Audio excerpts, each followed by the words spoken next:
Coming up on Review Ed, Kirsten and I talk with Alicia Cheng, who has some very cool perspectives on research and the use of research from university level as well as across the board for consumers and startups.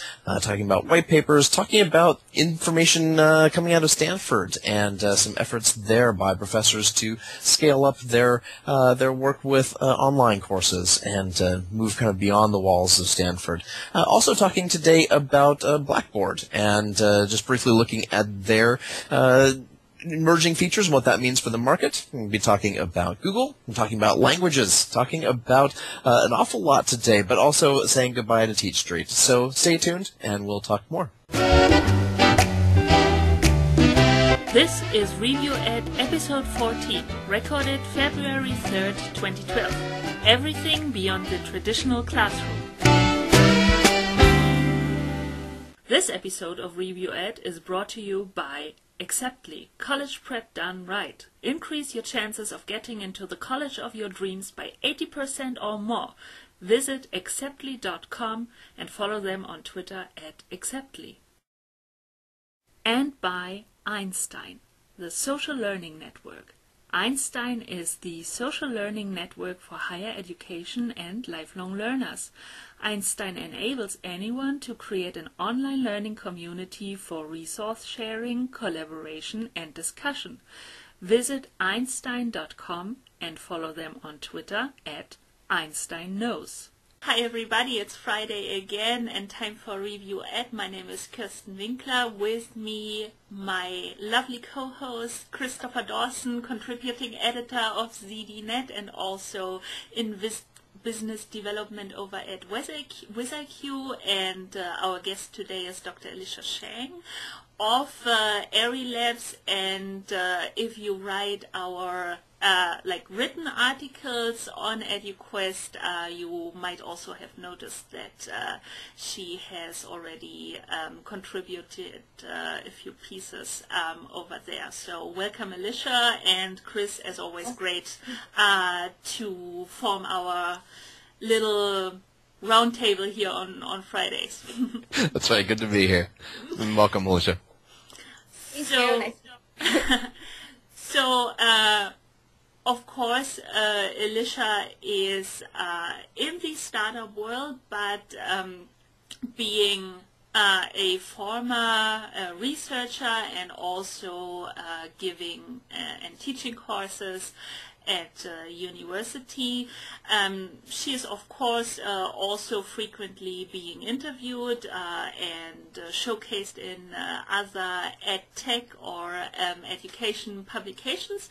And she was giving, and this week her interview with Audrey Waters for Mindshift was published.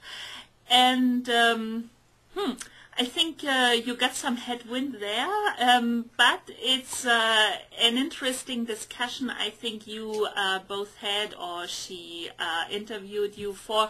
What is good research? What are the methods? How it should be done? And then more specifically, you referred to two studies, one of Houghton Mifflin Harcourt and the other one emotion math study. And, well, the professor of the University of Southern California also got the opportunity to answer. So the professor Rico Center, I hope I pronounced that correctly, who carried out the study. And well, maybe you would like to first generally make the point, what is good research once again? Well, I think that I definitely stand behind everything I said. I'm not going to make any comments about the specific studies at this time, but I think it's important to promote savvy consumerism as a whole. And I taught research methods at UCLA for a good 4 years, and I've carried out my own studies, and I will always support rigorous research methods. I've written about this on EduQuest, and I talk about this all the time when it comes to like a boom in education and technology in general. I think one clear finding that has been shown over and over again is if you like something, it doesn't necessarily mean that you're learning from it. And so I think that disconnect, so there's a different angle from the actual learning part of something and then just the marketing of something. So I don't have any comments on the actual games, and so I stayed away from actually mentioning the actual product. But when it comes to the design, in my opinion, I made the comments that I did because of being really careful and being in peer review before and reviewing papers. So that being said, I understand the differing opinions out there, and I really respect somebody standing behind their work because I would do the same thing.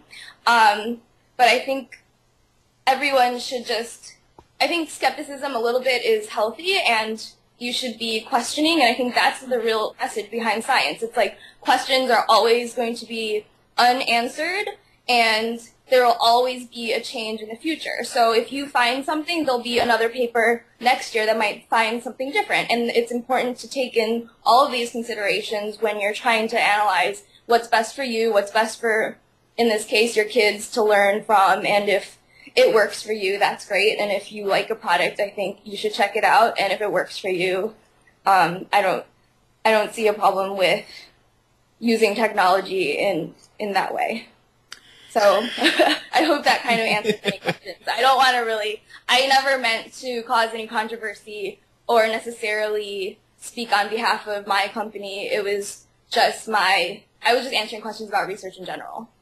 Yeah, well, I think in this particular situation, and I read the professor's answer, of course, and, well, let's say one argument, you are working for a somehow competitive company. I mean, it should be mentioned here, but I think the far more interesting question is, of course, about those white papers in general.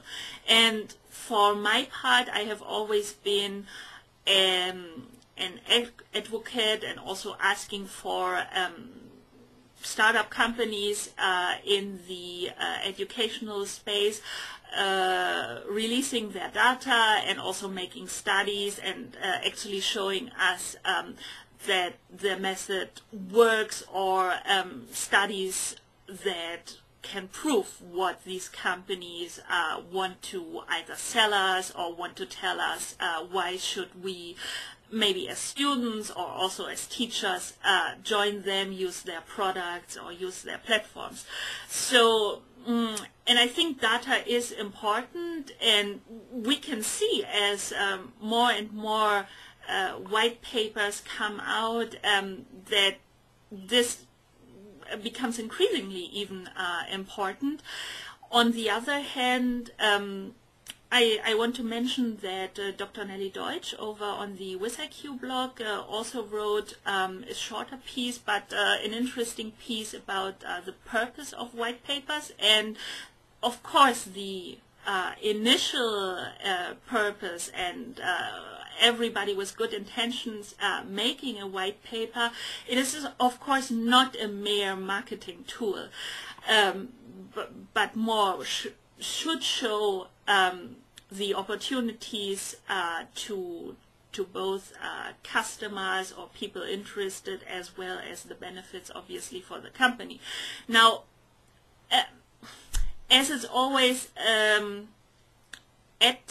tech startups are of course also on the market. So at some point they want, naturally, and also if they have investors or want to be a viable business, they need to make money. So if I ask, may it be a private institution or also a university, to carry out research for me and to come up with a white paper, I don't want to say that the research itself only shows positive aspects for this company. However, I can always sort of show the data in a certain light. And being the founder or maybe a CEO of an edtech startup, well, it is of course not my first motivation maybe or in my interest to show negative data for myself. So I think what happens with those white papers is that they are increasingly being used as a marketing tool and sort of maybe being used as a scientific foundation or layer to what my company wants to sell. What do you think, Chris? Well, I started my career in clinical trials and in research, and it was in the mid '90s when there was this emergence of company-sponsored drug trials, and so they'd come to researchers at universities and they'd say, hey, can you run a drug trial for us because you'll lend credibility. If we run this ourselves, then there's not this sort of academic piece. And we did, and we ran lots of them, and we had negative findings and positive findings, but there was always this sense that the NIH-funded studies, for example, were more credible because it was government, independent and objective money coming to it. Ultimately, though, a lot of that money dried up.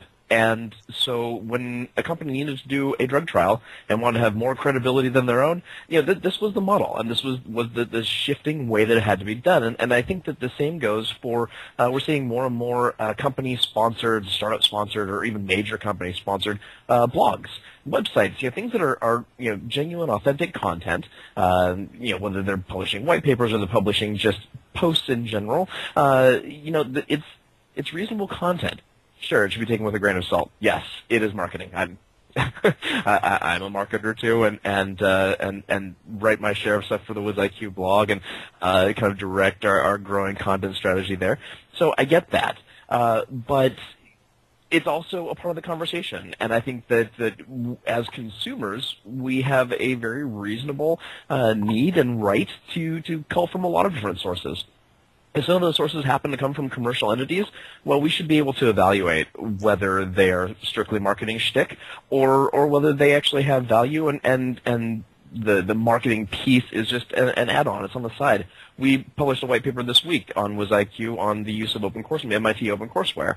Of course, we included screenshots from some of the MIT courses, and I figured that I better run it past MIT Legal just because I'm that sort of guy.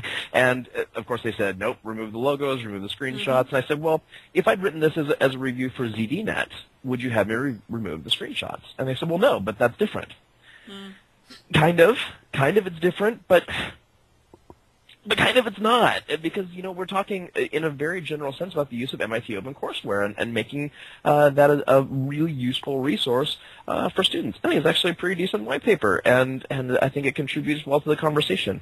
Now, we removed the stuff and we reposted, and that's fine. But I think there continues to be this sense in academia that the only research that can be done is in the ivory tower, and it's no longer the case, and it's no longer sustainable, and it's the same reason that journalism in many ways has kind of died and given way to a different landscape.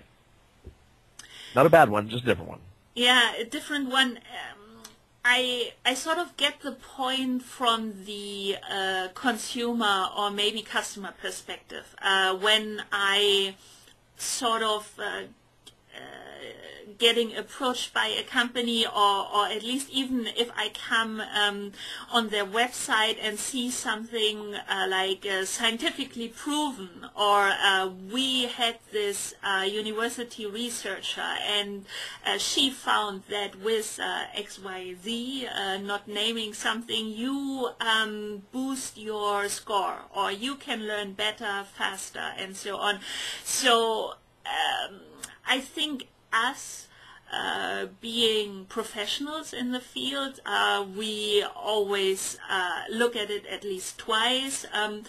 But even though, I mean, sometimes I'm also being intrigued and see, oh, okay, so data seems to prove that, and for the for a student or customer perspective, coming I think it's very easy to, or far easier to convince somebody than saying, "Oh yeah, this is the product I want to learn with. It works. It's scientifically proven." So taking this without the grain of salt, as you said, Chris. And I mean, Alicia, your last piece on EduQuest was actually.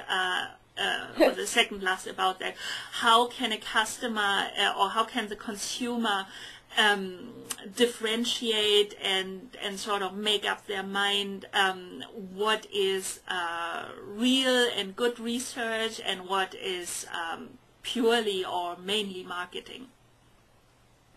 Well, I actually did a peer review for a scholarly article that was assessing the effectiveness of Baby Einstein. And so I was one of the blind reviewers. And so when mainstream media picks these stories up, they kind of take a tiny piece of it. And I think it's unfortunate that most people can't go back to the primary source and see the method. So I'm hoping that in the future, there's more access to, I guess, primary sources. Right now it's really expensive to subscribe to a scholarly journal, so only universities have it, and since I left my university, I don't actually have access to a lot of these papers anymore. And so I think that it was in the Mindshift interview, I kind of cringe whenever I hear the word scientifically proven, because it's not actually possible to scientifically prove anything, because I mean, the point of science is it's always changing, there's always new discoveries, and that's what makes it so great. So if anybody uses proven in their marketing message, I think you automatically should be a little skeptical. Because when we teach our undergrads, like, never use the word proof unless you're literally proving something in math. And so, especially with, like, drug trials and stuff, because many years later it can come back to be completely reversed. And keeping that in mind, it's not just the marketing that people should be wary of. Recently there was a paper retracted from one of the huge journals like Nature or Science, where one of the researchers that found that red wine was good for your heart, let's say, actually manipulated the data, and that had to be retracted. So I think healthy skepticism is good to have for everything you read, whether it's from a scholarly journal or the New York Times or a random blog. People have different agendas, whether it's to get tenure, you want to have really great studies, and I don't think that should necessarily be seen as completely different from someone trying to sell a product either. So I think that just people should make up their own minds, and they are obviously free to purchase or use whatever they like, but everything is always changing. Like, obviously from Silicon Valley, we know that. And so what might be relevant next year might be totally different. So I think that the conversation, keeping it open, is probably the most important part right now. I agree 100%. I mean, this is something that we've talked about for years, and as we try and get our students to be somewhat reasonable in their consumption of information. The number one thing we should be teaching is not having them memorized by rote facts and data. They need to be able to evaluate information and do it in a very reasonable way and take in everything and form a complete picture. And it's something that we do very, very poorly, certainly at the K-12 level. Being able to have people genuinely, authentically evaluate information. Because, I mean, we talk about information overload all the time, and we are overloaded with it. But what does that mean from a practical perspective? Well, it means that, yeah, we're always connected on our phones or BlackBerries or whatever, but it also means that we don't necessarily have the means or the wherewithal to separate the wheat from the chaff. And it is a lot easier when you're in the midst of research and a research environment. You're seeing the peer-reviewed journals. You're seeing you're working with the brightest minds in the field. You're immersed in these things. And when I left my academic research job and jumped in with a biotech company, there was a significant reluctance, as I'm sure you well know, to publish negative findings, and it reduces the credibility of a company. Now, my company actually started doing it while I was there, and in a biotech company, there's lots of failures that happen at very early stages, and they made a move to be transparent about that. But I think that's not to there were. One study that I worked on while I was still doing the academic research. It pretty well devastated a company's stock, and it showed their product to be really remarkably ineffective. Something that had been a standard of care for quite some time. It's no longer on the market, and for good reason.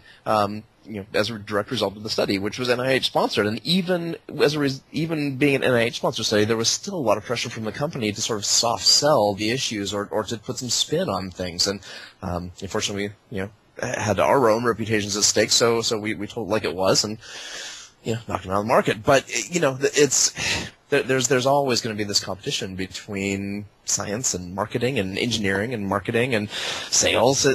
But the money that gets generated from sales, that kind of makes the world go round at this point. And so if we need to have real research conducted by for-profit companies that also gets used for marketing, well, I maintain that's not a bad thing. It's just, as consumers, we need to be a little smarter about it. And I agree, the proven stuff, boy, if we can get our students to stop seeing proof. Gosh, we'd be so far ahead of the curve. I want p-values. Then we can talk. Yeah, but it's so nice and easy to have the yes or no, so the proven or not proven answer, black or white, whereas the reality is always somewhere in the gray zone, and you have to argue in a very nuanced way. But it's harder than saying, oh yeah, this product works, or it doesn't. So, yeah. Okay, let's go on to our next story, and I think Alicia will also have her opinion and give us her 2 cents on that. So a story you suggested, Chris, around Stanford, professors leaving Stanford to found and create their own startups. Do you want to explore this a little bit further? Yeah. So Audrey Waters covered this, and it's been covered elsewhere as well. Stanford has had some great luck with their artificial intelligence courses, their contributions to iTunes EDU, and these courses are seeing huge enrollments worldwide, and so it's awfully hard for an academic researcher to not say, well, we could do this at scale, and we might be able to make some money off of it. And I think that's really what's happening here. So we've got a couple of Stanford folks who founded Udacity, and it's not entirely clear what's going to happen as a result of that. We have one of the professors saying, I can never go back to Stanford. We have another professor continuing on at Stanford. Stanford has its own efforts with Coursera. So I think this is something that is really sort of evolving, but I think the more important piece is the conversation. You have huge numbers of researchers at these universities and colleges, and perhaps they're not tenure track and are never going to be, or perhaps they are, they've stumbled upon something that really works. And sometimes, there's all too often politics and priorities and agendas that can prevent things from getting out there in ways that a professor might see. And as you said, everyone has their own agenda. So this is an interesting story in that, the plans around Udacity, it looks like it could really be a big deal. And I had a conversation with the folks at Faculty Row yesterday about this as well, that, that so many instructors, educators out there have some great expertise that needs to be shared, that they want to share, that they could share for profit or share not for profit. Regardless, they like to share it beyond their audience of 100 kids in a lecture hall behind a wall of laptops. And so I think that it's this emergence of Udacity, the emergence of other platforms, WizIQ, of course, being one of them. We saw, and we're going to talk about Teach Street, I think, in a little bit, but there's some interesting developments in this space as it shakes out, as it matures, and as companies are acknowledging, that look, we kind of need to look beyond the traditional college experience and realize that there are ways to acquire skills and knowledge beyond a 4-year university that leaves you with, $100,000 or $200,000 IOU. I'm going to be paying for my master's degree forever. I think I'm still paying for my undergrad degree. And, what do I have to show for it? I'm successful, I have a career, whatever, but, it's a piece of paper, and the things there's certain classes that I took away from that were hugely helpful to me, but I've learned a whole heck of a lot more in my ongoing experiences and various career directions that I've stumbled upon than I did there, and I think this is what this movement is acknowledging. I think Andrew Rosen talked about it in his Change.edu book as well, the CEO of Kaplan, that there needs to be a different model, and continuing along the lines of the 4-year traditional university at very high cost with very nice athletic facilities and sports teams that are just awesome and they made it to the Rose Bowl this year or whatever, that doesn't contribute to making sure that we have an educated populace, a populace who can differentiate among, good stuff and junk on the internet, or people who can have great skills they take into a job, or who can retrain when they've been laid off, or who can go to other countries and speak other languages and be really valuable in international business or whatever. So I'm thrilled about this movement. I would love to see Udacity take off and be amazing. I'm just curious what's going to happen with kind of the intellectual property issues and with Stanford's pride and the pride of these other universities that are profitable and well endowed and prestigious. When can the prestige be given to some of these other movements that provide greater access to all and potential to make some money in the new economy? Elisha, what's your opinion on the topic? I think it is interesting for us to hear what actually made you change from being probably fairly happy as a researcher and teaching your students at university to now working for a startup, being faced with completely different challenges and also a different mindset. But what made you say, at least at this point in your career, that you said I want to make not yet found a startup, but work for a startup first? So sort of maybe the safer way for now. And of course, the way back is not really cut for you, or would you say that you cut the cord?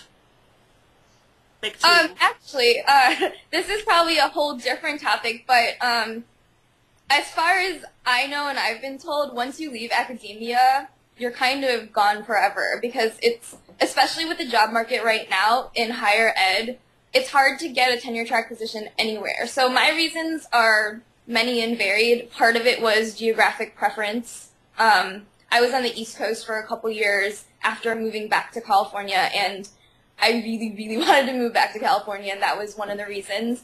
But why? The weather's lovely here. And, no, California, come on.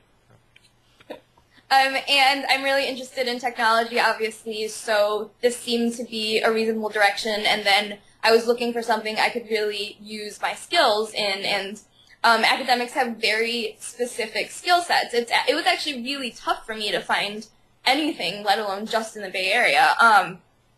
So I think if you look more closely at just the higher ed job market right now, you'll see that there are way more PhDs than there are tenure track positions in every single field. So you have these extremely capable intellectual individuals who can really contribute, but they can't get jobs. And yes, they can teach, but if you look at the adjunct job market, it's not very good. You don't get paid very much. You don't get any benefits. And so, of course, you're seeing people looking for alternatives. And it is beneficial to have a university affiliation. So I could see why the Stanford professors, they want to keep their affiliation, work with Stanford, have a certain level of prestige, but also pursue something that is beneficial both to them personally and to, you know, the world at large. And so I think this is going to be something we see a lot more of in the future. I think that higher ed is going to need some major adjustments soon, because people can't afford traditional education. There aren't enough jobs for PhDs, so there's also a question of who's teaching the courses. Like, if there's such, I guess, an emphasis on getting research funding, then what happens to your actual quality of undergrad education? If the experts are writing grants all night and stuck in the lab, they're not giving the lecture, and so if you're paying however many tens of thousands of dollars to go somewhere like Stanford and you're not getting top-notch professors in your undergrad classes, what's the point? So that's my opinion anyway, but I think it's only going to change more and more drastically. I also think, looking at it from the infrastructure and how easy it is currently to raise money. I mean, we have immediately seen that Udacity got venture-backed, so some venture capital firm put money in the startup.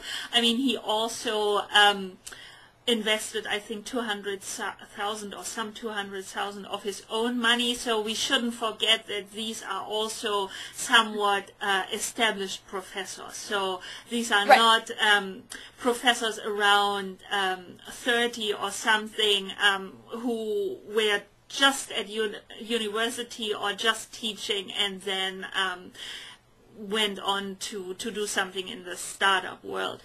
And I think from that point, everybody in the startup world, the big tech blogs as well, have taken up on education as the next big thing, and the next big and meaningful startup will do something in or will be about education.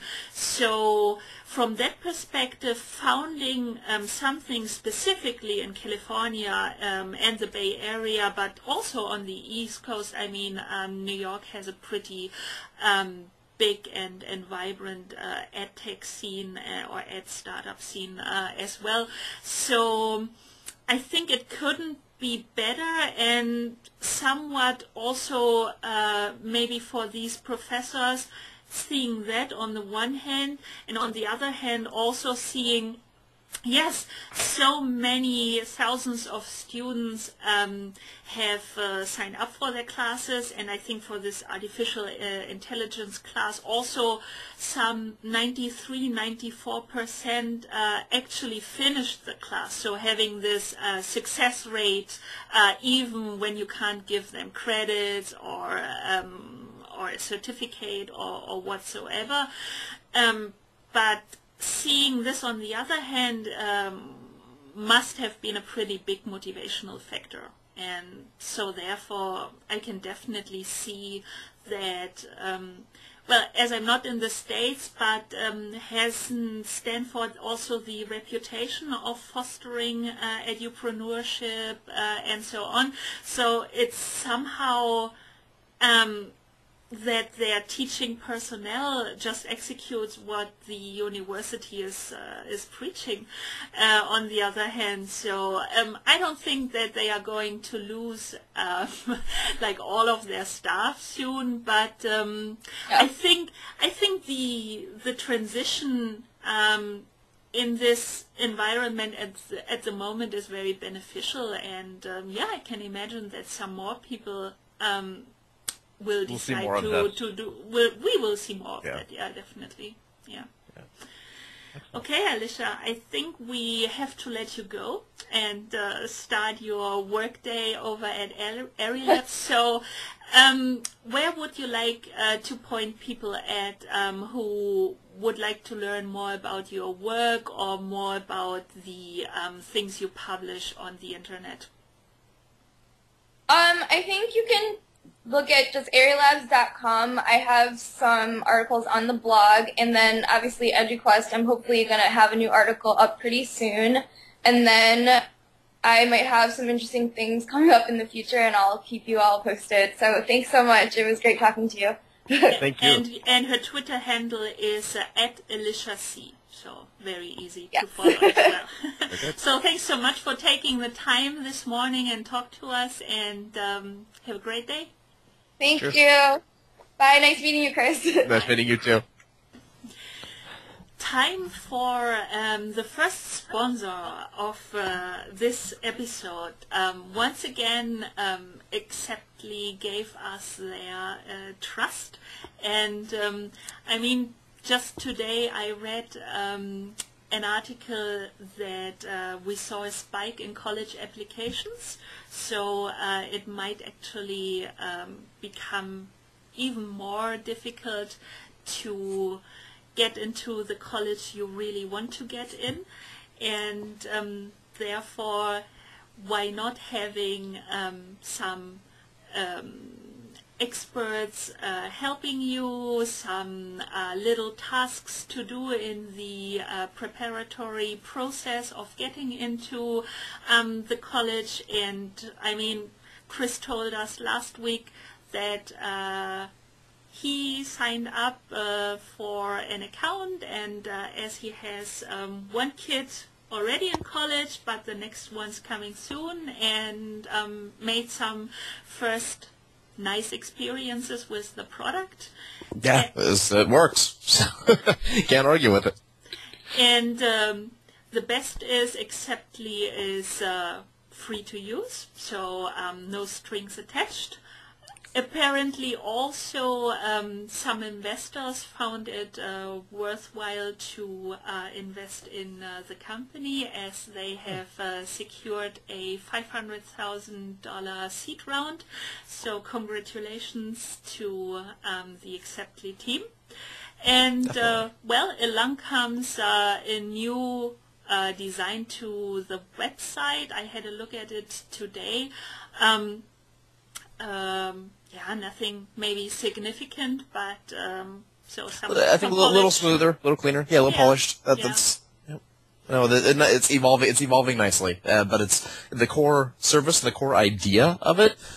I think that's what will take it along, and the techie geeky stuff will follow nicely. But you know, when you provide a service that's actually useful and that isn't cheesy, then you know people are going to gravitate to it. And I think that there's. I certainly know from my own experiences, both you know, with my kids in school and with me in school, the whole guidance counselor thing, guiding you through that stuff. Yeah, and you know, it's kind of 1993. It didn't work so well in 1993 either. So you know, I think there's you know, there's people who can sort of devote themselves to this and do it at scale and provide it in a way that's kind of social and you know, what students are expecting in this sort of environment. That's good for them. Well deserved. So if you have a kid just like Chris right before college, or maybe if you have somebody in the family or friends, you should definitely check out acceptly.com, and also they are to be found on Twitter @acceptly, and of course we are very happy for their support of the Review Ed show. So thanks. Absolutely. Yeah, it's a college junior or you know high school juniors now. Now is the time. You know, it's a new year and you've got that you know starting to do your college visits. So high school seniors they should be pretty well sorted out by now. And if you're not, get on the ball. But definitely it's time for the juniors. So good luck. Good luck. Yeah, from my side as well. Something. I think yes, college students, high school students, maybe more their teachers also have to deal and to work with is one or the other learning management system. Chris, you have another interesting maybe conversation. You had an interesting conversation around Blackboard, that Blackboard wants to improve their user experience, and to tell us a little bit more about that. So they're not actually launching it till Wednesday. So details are embargoed. I'm sure we'll talk about it next week on Review Ed. But I did check with their PR folks. So we started a press conference. They did the press conference, oddly enough, in WebEx, and I'm not sure they didn't just use Collaborate because they own it and it's pretty good. Yeah. But anyway, that being said, WebEx completely failed. So we made it through like 10 minutes of the conference call, 15 minutes of dead air, and then they ended it. So they're doing another demo later on this afternoon, and we'll have more details. But we did get a chance to just preview the UI, and I have to say, Blackboard feels very Web 1.0 and has for forever. It's a big step forward. So I tweeted that I think they finally discovered cascading style sheets. It's not apparently a huge shift in functionality. It's really a reskinning of the whole thing. But Blackboard is pretty robust as it is, and I think anything that can surface some of the features more easily, make them easier to get to, and just make it feel a little smoother, a little cleaner, that's a good thing. So we'll have more details to come, but I think what this points to is some very serious competition in the LMS market, and you have younger companies, CourseKit and Structure and companies that are getting a lot of funding and a lot of attention, and have a very slick interface with lots of social hooks and all the things that the average 19-year-old is going to expect. My son has been doing some writing for WizIQ because he needed a job, and he's a professional writing major. So I figure that's one advantage of being a vice president. I can employ my kids. But he wrote a piece on the use of the LMS in his own school, and they have Blackboard, and it's not used. It simply it's a repository. You go and you can grab an assignment, or you have to take a little quiz, and that's it. It's not something that's rich and immersive, and a place where students and teachers want to be interacting, which is exactly what it should be. So that being said, this is definitely the time to kind of be advancing this, and it can't live in 2003. It needs to be an interface that's worthy of 2012 and the very social world in which we live. Facebook has its IPO, instant billionaires, and good for them. But it's more I think definitely pick the wrong crazy job. Numbers. It's really ridiculous. But the point being, though, that if Facebook is kind of the new norm in the way that we interact with the web, and this is their IPO, I think, is a bellwether for a maturing of their business model, and their profitability certainly is an indication. This is the expectation now, and so if that's the expectation, then all of these companies, whether they're in the LMS market or the SIS market or the library management system market, they all need to step up their game, and fortunately, it looks like Blackboard is. We'll see if it can do something to erode to stop the exodus and the sort of its eroding market share. I think interface is part of it. Ultimately, it's going to come down to overall usability, and that question remains to be seen. Is it easier, and is it the sort of place where people want to be? Exactly. Question: will it be enough to have a let's say in the most positive sense, then an as good as XYZ other learning management system interface? The features are there, but the other young startups also have the features plus social components, right. And I mean, not to criticize Blackboard, it's actually good to have a working business and pricing model, which, and I mean, I have mentioned it a few times here, that I'm not such a big friend of young startups having funding without having a business model, but of course, is the Blackboard price related to what they offer competitive in today's so quickly evolving market, when you have completely for free alternatives or other alternatives that cost significantly less, or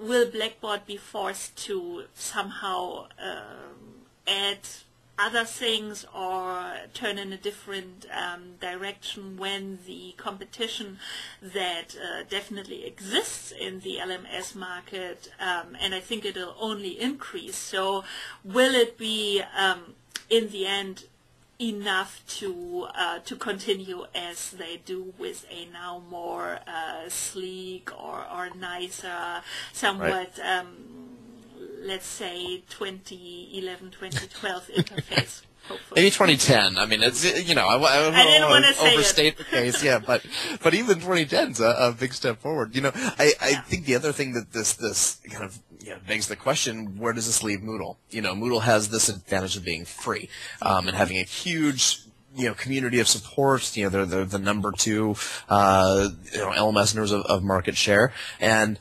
again, very robust system, lots of plugins, lots of stuff you can do with it, but yet definitely circa 1996. Mm-hmm. And it's, when does that become unacceptable? When is what's the cost of free, and when does free no longer cut it, when there are competitively priced other products out there that obviously resonate better with students? I think the other question, again, this is what Noah asked in his blog. Well, why aren't we just on Facebook? That's mm-hmm. where that's where students are. Why aren't we just leveraging that? And I talked with Nellie in another Nellie Deutsch in another webcast that she and I did together, and she uses Facebook all the time with her students, but she teaches both in a brick and mortar high school mm-hmm. and then teaches online, and in both cases she's using Facebook, and because that's where her students are. So, the question becomes, can all these just slip by the wayside, and we use these sort of consumer, commercial, off-the-shelf kinds of tools to connect in more organic ways? Or do we have to have a structure of an LMS? I would argue that we do still need an LMS. I think mm-hmm. that, there's a lot of pedagogy that's been developed around the learning management system, but if all of those pedagogies aren't being used widely, and they're just being dumped in favor of Facebook, perhaps we just need to, as Noah again suggested, just superimpose an LMS set of features or an app on Facebook. Mm. Maybe that's what Blackboard needs next is a Facebook app. That's actually very good and insightful to hear firsthand, because it's what I have assumed for a long time, that the now probably 14, but let's say 16 to 24-year-olds are definitely on Facebook. It's so natural for them to use it, is where they spend lots of time and where they want to be. I think we shouldn't, as teachers or educators, neglect that point. I think from more the educator's perspective, yes, there's definitely lots of things an LMS does better about the pedagogy. The question is, when, on the other hand, Noah's Blackboard experience is so poor and the teachers don't use it in its best sense anyway.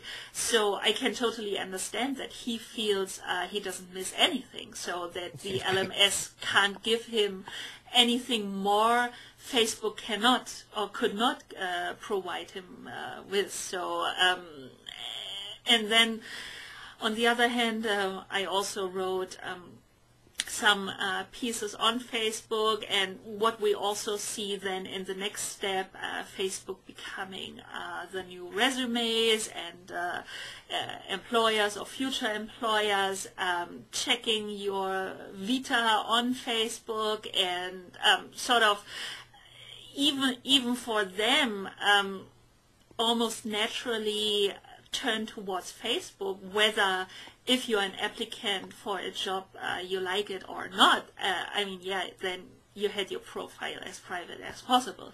But it just seems to have become such a normal, not to say essential part of our everyday lives that if we like it or not in teaching, we probably have to see how to integrate it in one or the other way. Yeah, I think it's. I hate to say that it's inevitable, but I think it's inevitable. It's the de facto platform of communication that people are using, and I'm still kind of stuck in email land. I counted, and last week every single day I got more than 350 email messages. And that's ridiculous. That's but when you're dealing with a wide variety of people and lots of different jobs and companies and whatever, that still happens. But actually, if you think about it, if that were kind of aggregated into a stream and you could manage that and interact with it in a far more social sense, this is what our students do all the time. And, if you think about the number of Facebook messages that they get every day, and if you integrate the chats, I mean, they're way beyond what I'm getting in terms of email, which, sounds overwhelming and totally overloaded, and it is, but they're messaging far more than I am, and it's natural for them. So, perhaps there will be something else that will emerge, or something that will talk nicely to Facebook, to make it easy, but it's coming. So, we just need to wake up and smell the coffee, or form a startup of our own, I guess, that does this. And, perhaps there's an opportunity here. Very ambitious, though. Yeah. Okay, let's jump right in our two last stories. First stories from language learning startup Voxy.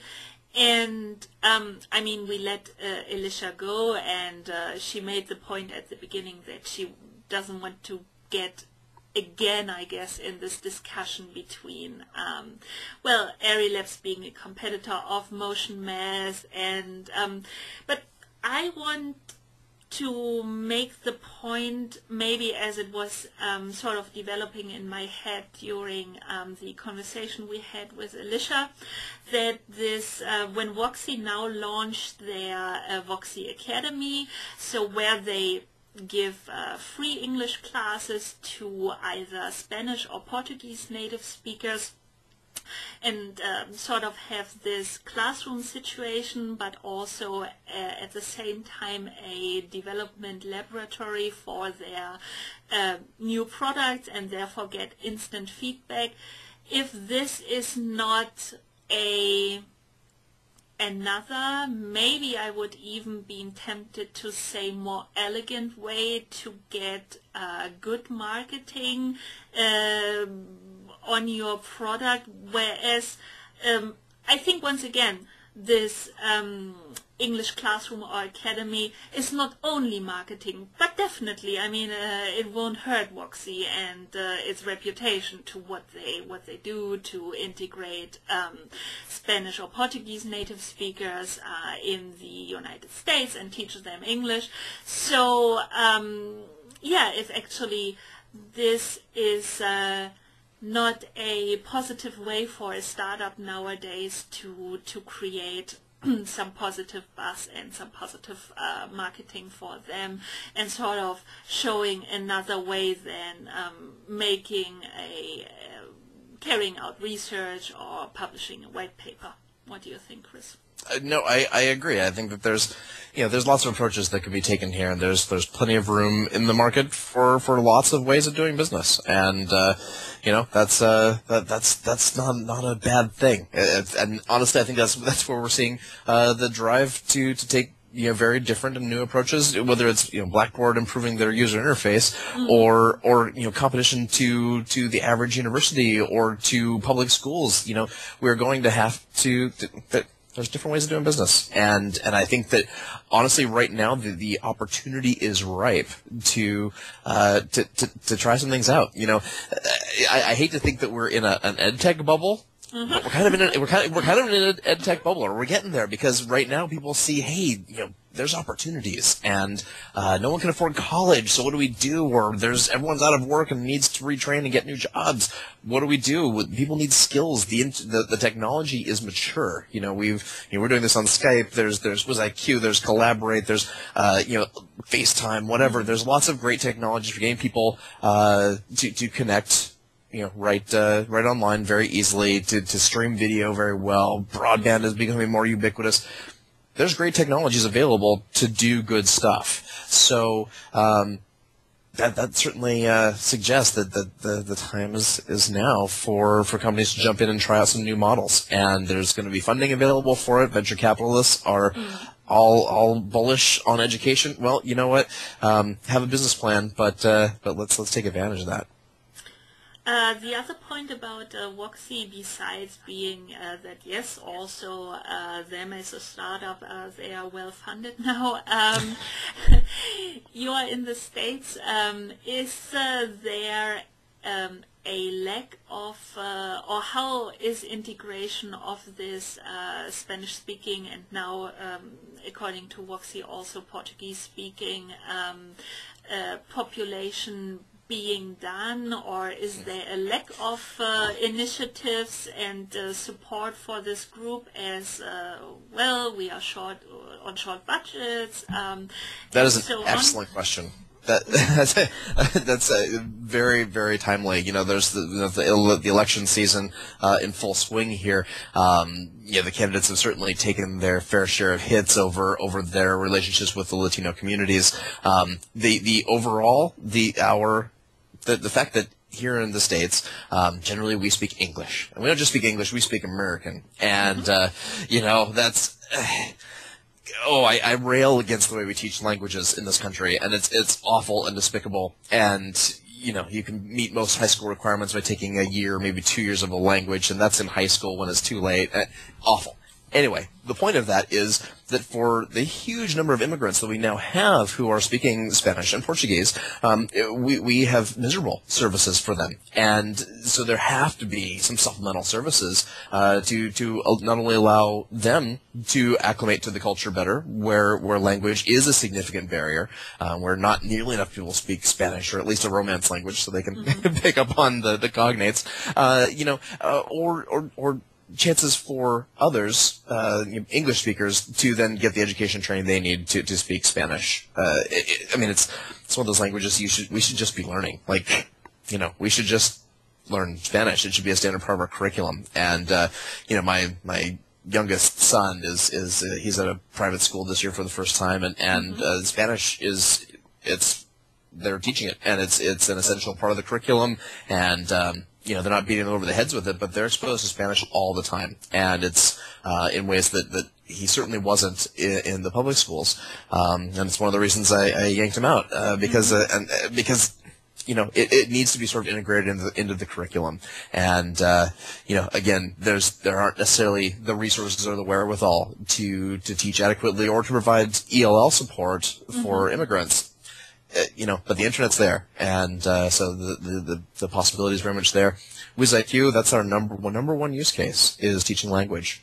So I think it's very timely that this would come about, and very timely that you asked. Yeah, and amongst the languages, Spanish is always one of the most requested. Brazilian Portuguese, for obvious economic reasons, is becoming more popular as well.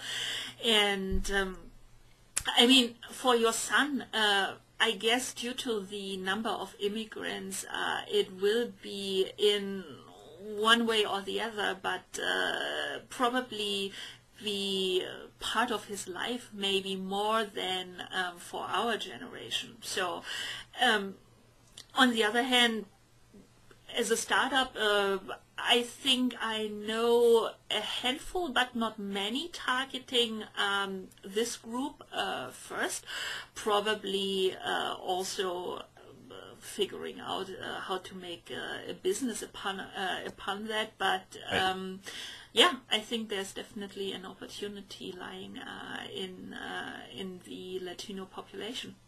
Definitely. Now, how about in Europe? People tend to language is taught differently and treated differently. But, is there still kind of this sense of needing to do a better job being able to move around the EU and communicate well? So, being in France, you somewhat, I will tell you the French position. So France is not really a country of language lovers, and from my point of view, they also do a fairly poor job in teaching it at school, although we start early here with language education.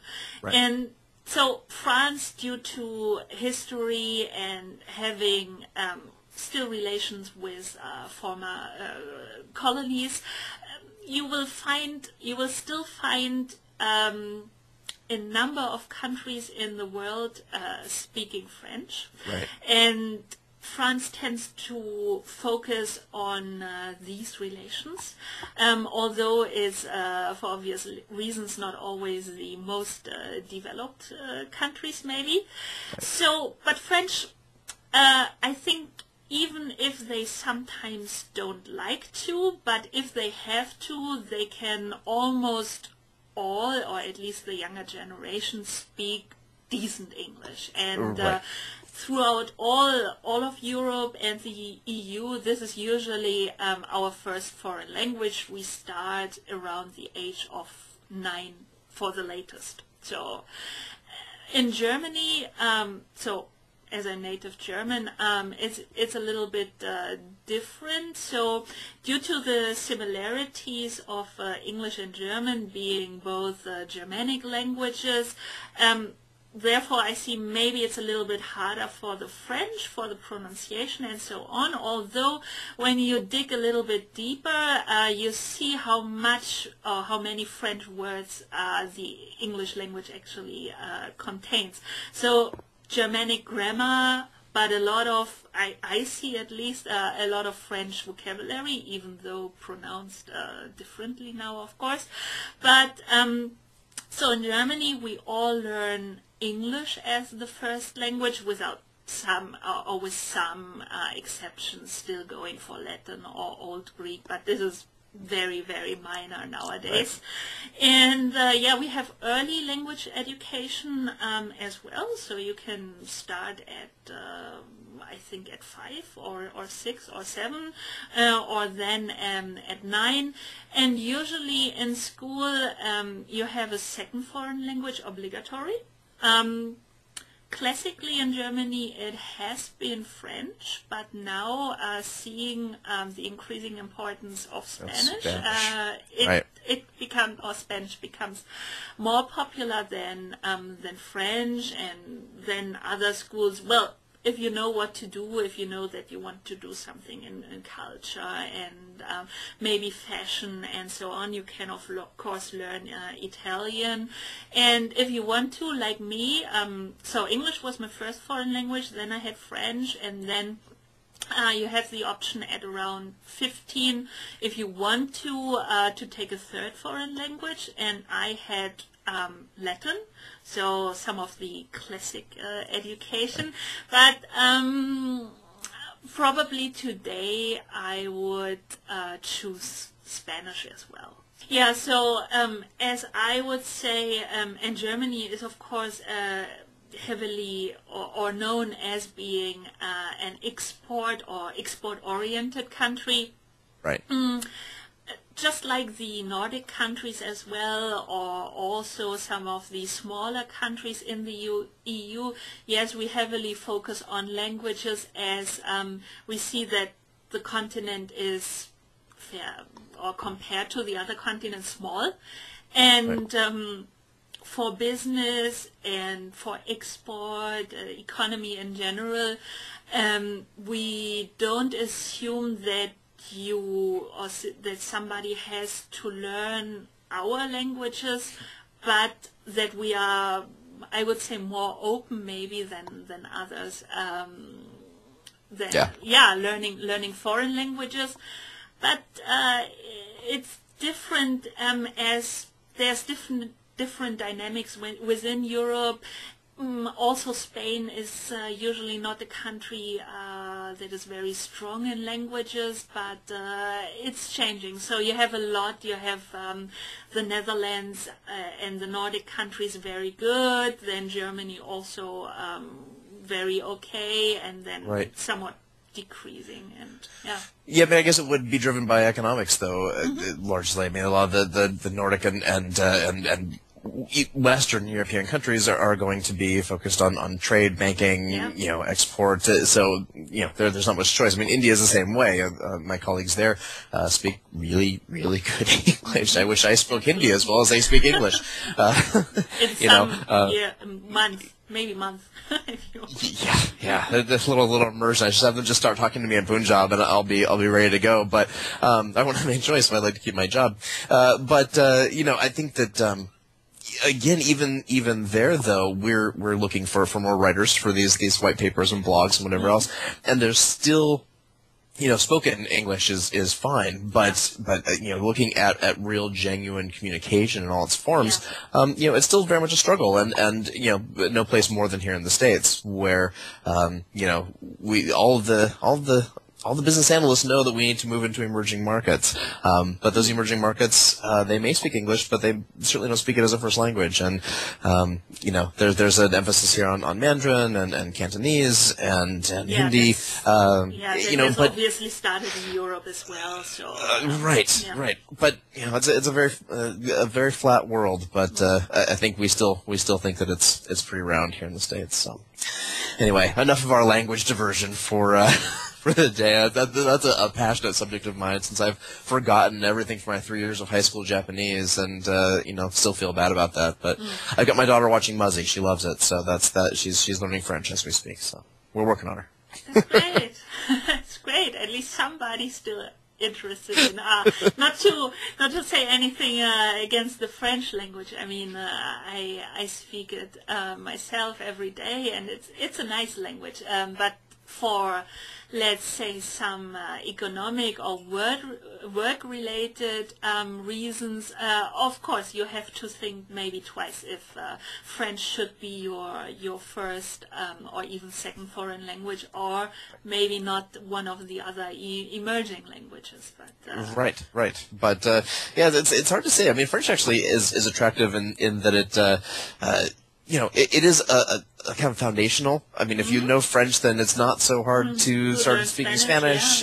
Exactly. I mean, and it's certainly a prettier language. And, it's nice to have things are pretty. It is. It's a pretty language, and being a cultivated person, so everybody learns French. Of course.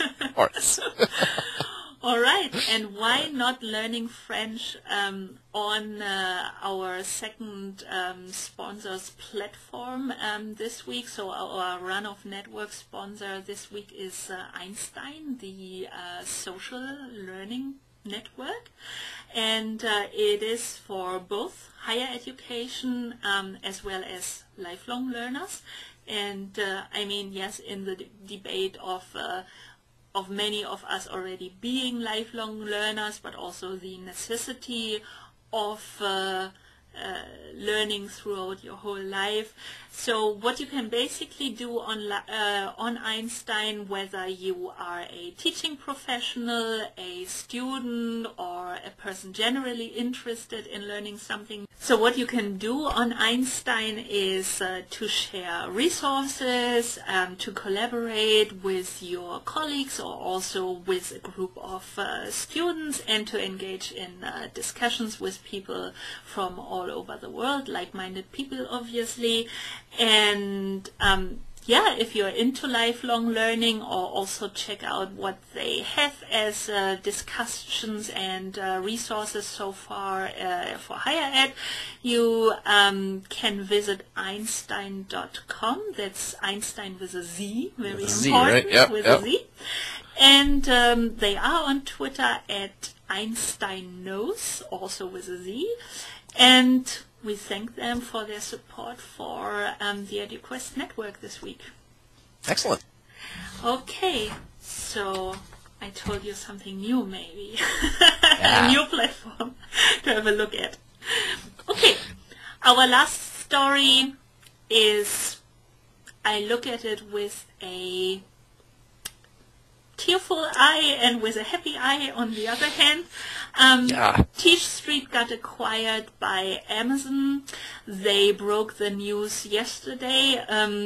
I think we now understand better why Dave Chappelle, who joined us on a previous episode of Review Ed, couldn't talk too much about certain things. At least I understand it better now. And the sad thing is that TeachStreet, if you don't know them, it was basically a platform where teachers, both on and offline, could list their courses, and interested students could find relevant courses in either their area, or also if they wanted to take online courses. And so with this sale, we can say the TeachStreet platform will be shut down on February 15th. Yeah, and so looking back at the past 4 or 5 years, I can say that not that many of the startups I have known from the beginning still exist today.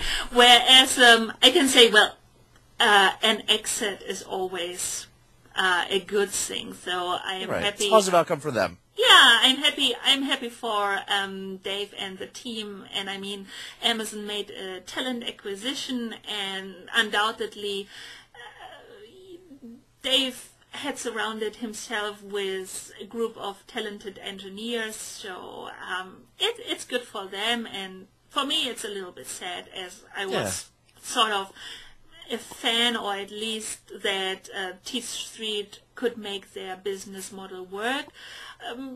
The reason, reading the GeekWire article, what it suggests was that TeachStreet has up to now never really recovered from the Panda update Google carried out, and so if the prognosis was that they also will never really be able to first recover and then, of course, to grow, it was probably the right decision. It was. No, I have to wonder though. I mean, I know that they acquired talent and they've moved them into Amazon's sort of local offerings, but I do have to wonder if this isn't part of a move at Amazon. They're acquiring to put them into the local group. I don't know.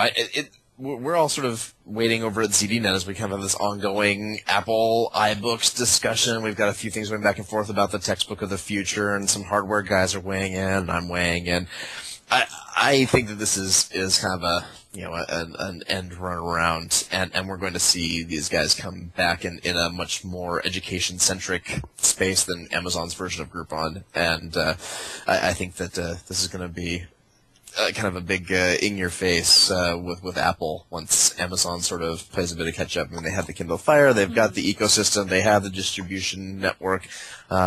If they can start adding courses to the things that they sell, or educational content beyond books, which they still haven't quite mastered in terms of DRM and all that. But I think that they're bringing on more than just some good coders. So I'll be curious to see this. I was also asking myself, from education startup, even Dave in our talk focused a little bit that he wouldn't see himself as educational as maybe us two or the people we normally talk with, but I mean, of course, TeachStreet was about education. So, and then doing something or changing for a daily deal site, I was also thinking, that sounds weird. Yeah, and he even pointed out, you look at the Amazon homepage, I won't repeat what he said, but he sees a boatload of Kindle. Pure speculation here, obviously, but I would certainly love to see Amazon make a bigger play in the overall educational space and educational ecosystem, and I think that someone needs to knock Apple off their high horse. So if anyone can do it, it's going to be Amazon or it's going to be Google, or perhaps both. But it's going to be a big player. And Microsoft also has Windows 8 coming out, which they're pushing on tablets. There's this idea of ecosystem. It'll be interesting to see the players emerge here, but certainly players that have a major cloud presence stand to do very well if they can tap into this whole educational movement. Mm-hmm. So, they've acquired some very smart folks now who have kind of cut their teeth on a very interesting educational platform, which goes back to the entire sort of theme of today as we look at education beyond the traditional walls of a school, whether it's K-12 or higher ed. So, fingers are crossed. Yeah. I tried, of course, to get Dave for a short comment, but let's say he wants to, or now Amazon has obviously a PR team and everything, so he is in other company now than being a startup founder and can do what he wants to do. So he wants to, or will have to, let I think a couple of months or weeks pass, and then we will get him for a comment, but not just now. And no, well, that's okay. Somewhat. He came out. I hope he came out of this. Well, he deserves it. He did some really cool things with T Street, and if nothing else, it certainly advanced this prospect of online education and the building a forum and platform for that. So, if he's done nothing more than elevate the conversation from our perspective, great. And hopefully, from his perspective, he's back. As they said, going back home to his former company. So. Yeah. And what I think what we can see with Jeff Bezos is that even we may not or might not understand his motivation and the motivation behind some things Amazon does immediately, I think he is in for the long run. And as you also said, the efforts Microsoft makes with Windows 8 and tablets, that's all good for the competition that Apple doesn't extend, maybe we have to say, their role of being so dominant, but have other players grab some market share and so on. Maybe the last point I would like to touch on with the Teach Street story. I mean, we don't know for sure, and it's not confirmed, but if it was really the Panda update, and you did your interview with NPR, and you are not afraid of Google, I don't know. I mean, when I hear something like this, that they kick with one update, potentially kicked a company out of business and not able to recover, and maybe we will see Google come out with something themselves. So they seem to be building a very dominant role and also being increasingly aggressive in their business acumen and behavior. I don't know. I start worrying quite a bit about Google, to be honest. Well, yeah, I mean, it is a double-edged sword, right? I mean, they can build out this ecosystem and they can create Web 3.0 and boom, we have the semantic web, all thanks to Google and everything they know about us. And that's a very attractive prospect. From an end user perspective, and as someone who's really kind of embraced the ecosystem. That being said, at ZDNet, we certainly felt the hit of the change in algorithm. And I mean, as a media company, we had perhaps a little greater impetus to address it very proactively. But there's a reason now that I'm a contributing editor instead of a blogger, and that reason is Google, because we need a different title so that things get indexed correctly. And there was a major SEO effort that we had to go through to recover from that. So now Google in its defense, was pretty transparent about what they were doing. They let everybody know, and I don't think that any of us really fully realized what the impact would be, though, until it happened. That being said, what it's done is actually, if you look on Google News now, you get a lot less junk kind of percolating to the top. But you get the nice personal results now. I don't know if I'm a fan of that. Yeah, I think it overall, I think you're seeing what their vision is, though, and their vision is this personalized semantic web. We've been asking for this for a long time, and if we go back to this idea of information overload, how are we going to possibly combat that without having some artificial intelligence and some algorithms to help us out?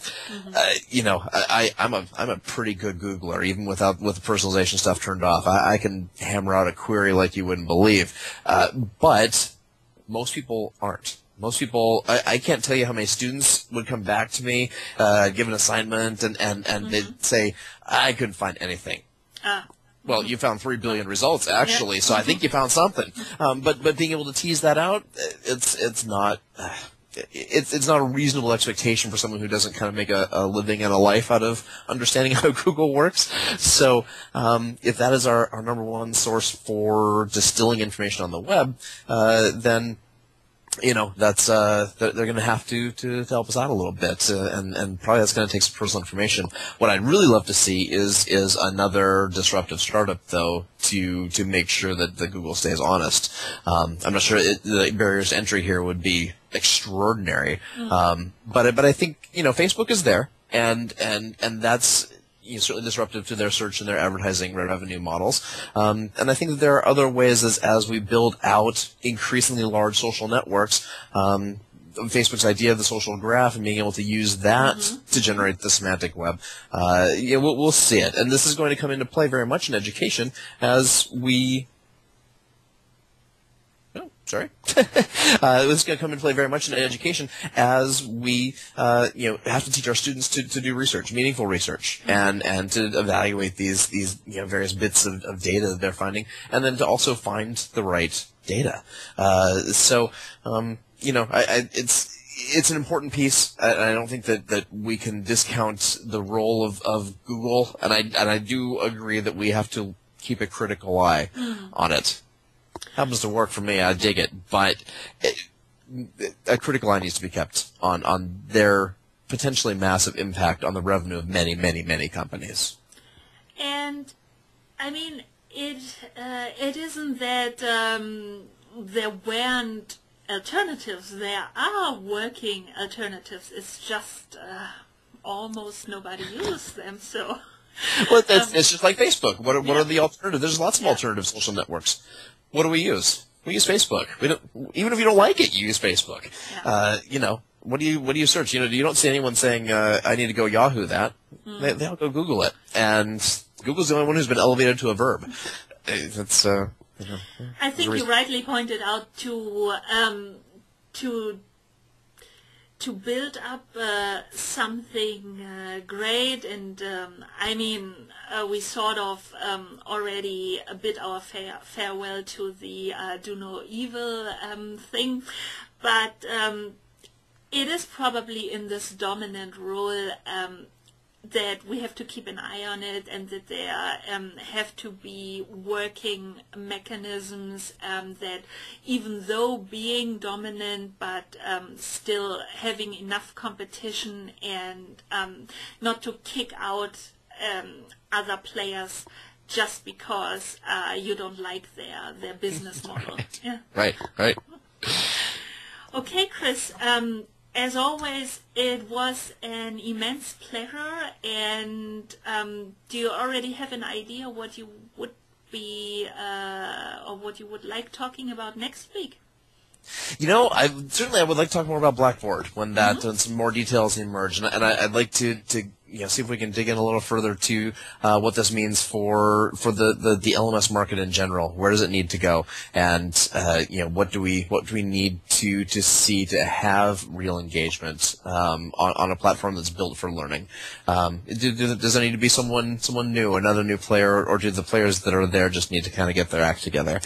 So maybe we can get some folks from Instructure to come talk or something. I'm sure we can find someone who'd like to chit chat about this. That would be interesting. And until next episode, where can people find more of your work on the internet? So they've got some stuff coming up tonight about textbooks of the future and my whole vision of what an ecosystem should be if I ran the world. So that's coming up tonight. So education.zdnet.com is probably the best spot to go. Great. Our education overlord. That's right. All right. Great. Thanks so much, Chris, and see you next Friday to the latest. Yep, same bad time, same bad channel. And hopefully I'll have some stuff coming up on EduQuest as well, so that you can maybe talk a bit about the Classroom 2.0 book and some other cool stuff that's happening in the world of EdTech.